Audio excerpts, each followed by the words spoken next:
Phase 1. The Origin of Division. The 1927 Purge. In the late 1920s, China was a discordant symphony of revolutionary aspirations and power intrigues.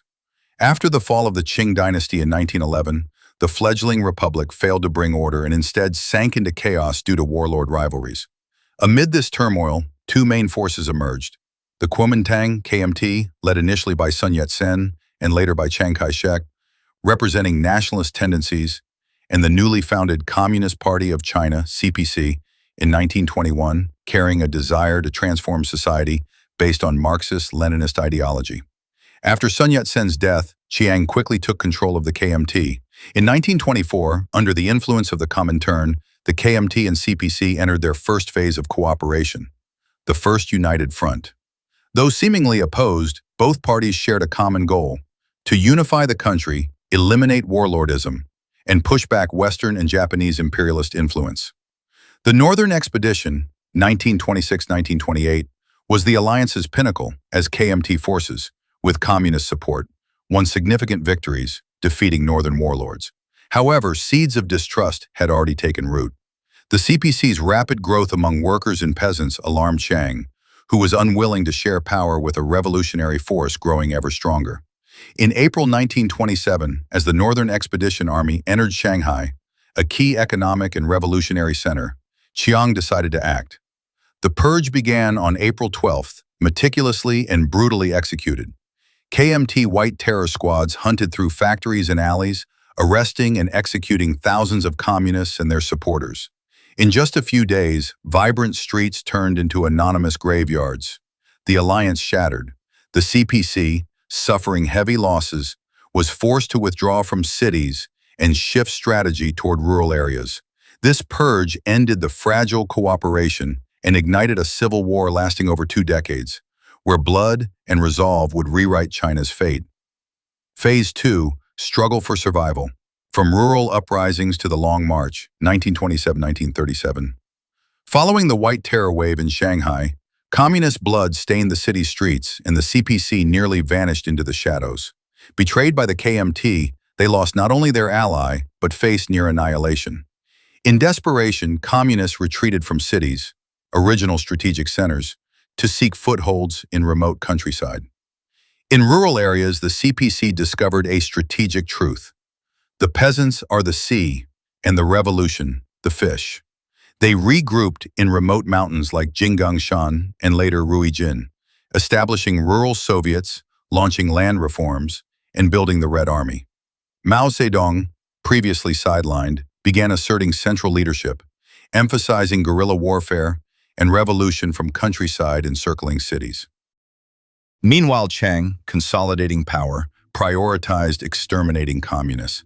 He launched 4 then 5 successive campaigns to encircle and wipe out Red Army bases.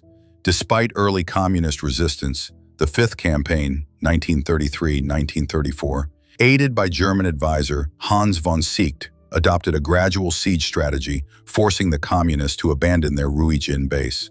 In autumn 1934, facing annihilation, the CPC began a strategic retreat, the Long March. Nearly 100,000 started a grueling trek over 9,000 kilometers across jungles, mountains, swamps, and enemy territory. After a year of fighting, harsh weather, and relentless KMT pursuit, only 8,000 to 10,000 survived. Though a retreat, the Long March became legendary. During it, Mao rose to supreme leadership at the 1935 Zunyi Conference. His ideology became the guiding light for China's revolution. Despite dark times, the communists endured like coal turning into diamonds under pressure. By the end of this phase, with the outbreak of the Sino-Japanese War in 1937, the Civil War paused. Yet the rift between the two parties was not healed, but merely hidden, awaiting a more intense resurgence. Phase 3, United Front against Foreign Invasion. From war with Japan to Second Civil War, 1937 to 1945. Summer 1937, gunfire erupted at Lugu Bridge near Beijing, igniting the full-scale Sino-Japanese War. Faced with national peril, calls for united resistance echoed nationwide. Under popular pressure and international concern, Chiang reluctantly agreed to restore a united front with the CPC. Once deadly foes, they now became nominal allies. The Red Army was reorganized as the 8th Route Army and New 4th Army, officially under KMT command but practically independent under CPC leadership. The KMT bore the brunt on major battlefronts, suffering heavy losses and relocating their capital from Nanjing to Chongqing.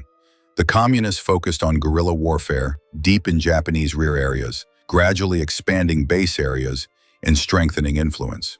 From their northern base in Yan'an, Mao established a strict organizational system, political work, propaganda, and revolutionary education. He nurtured a new generation of young idealistic cadres who would become pillars of the new China. Though allied in name, covert conflict persisted. In 1941, the New Fourth Army incident exploded tensions when KMT forces attacked the Communist New Fourth Army, causing heavy casualties. The alliance was effectively over, with both sides resuming covert conflict amid the war.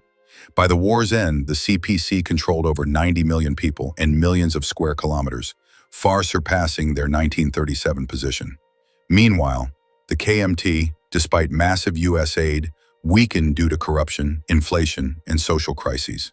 In August 1945, atomic bombs ended World War II. From that moment, China's fate reached a critical juncture. Both KMT and CPC understood Phase 4, the defeat of the loser, full-scale civil war, 1945 to 1949.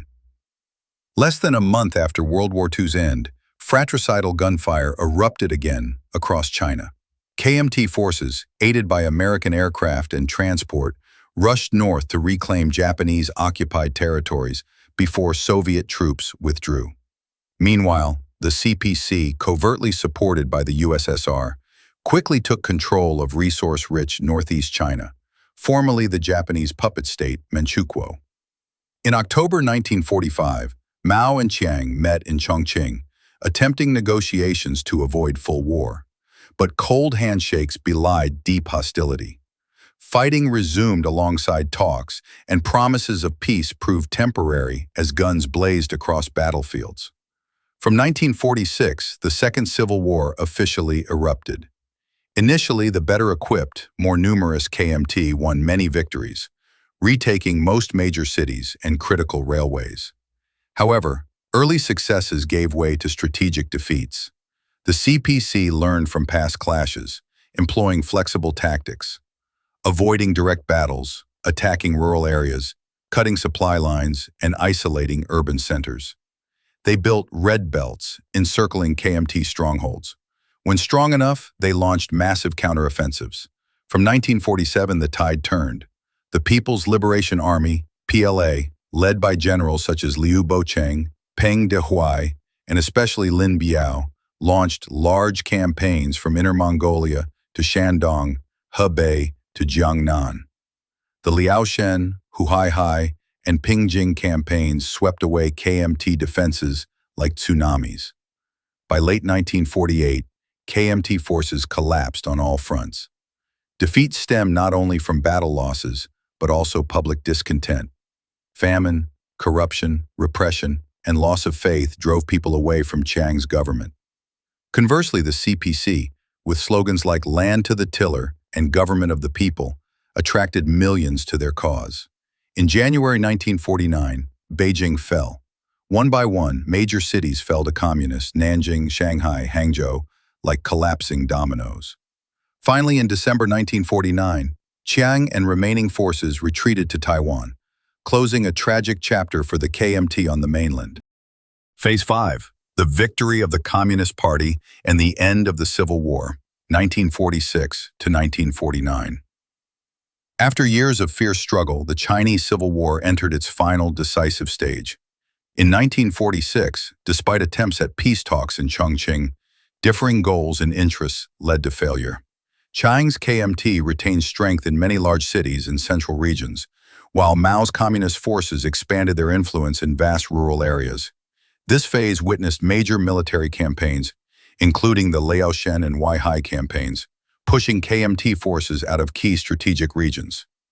Communist morale and combat effectiveness grew, while the KMT suffered from corruption, internal division, and plummeting morale.